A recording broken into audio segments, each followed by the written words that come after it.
One another important topic in Laplace transformation is the partial fraction method in Laplace transform. In some cases, when we want to find Laplace transform, so we need to use partial fraction method.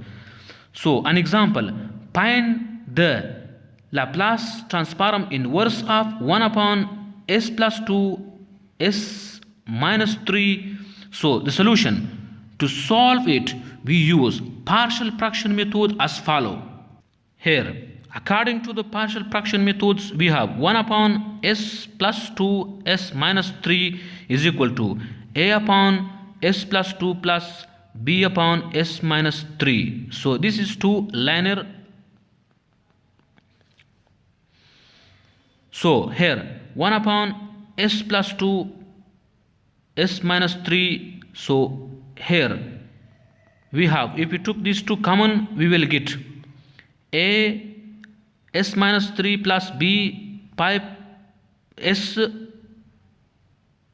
plus 2 upon s plus 2 s minus 3. So now we are getting the value 1 is equal. So if we do like this, we will have 1 is equal to a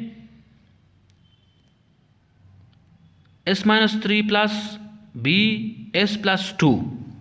So put s equal to 3 and s equal to minus 2 in equation 2.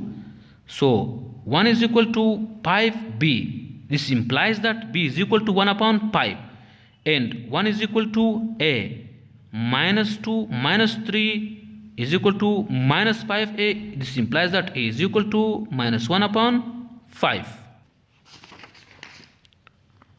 Put the value of a and b in equation 1. Then we will have 1 upon s plus 2 s minus 3 is equal to minus 1 upon 5 s plus 2 plus 1 upon 5 s minus 3. Take Laplace inverse of both sides. These both sides we are taking the Laplace transform. So inverse Laplace transform of 1 upon s plus 2 s minus 3 is equal to inverse Laplace transform of minus 1 upon 5 s plus 2 plus 1 upon 5 s plus 3. So here we take out this value out from Laplace transform, minus 1 upon 5. So we will get inverse Laplace transform of 1 upon s plus 2 plus, here we also take out 1 upon 5 from Laplace transform. 1 upon 5 inverse Laplace transform of 1 upon s minus 3. So finally we will get, so in place of this we have already know and put this value. In place of this we have already know, we put this value. So we will get minus 1 upon 5 e to the power minus 2t plus 1 upon 5 e to the power 3t. So this is the final answer.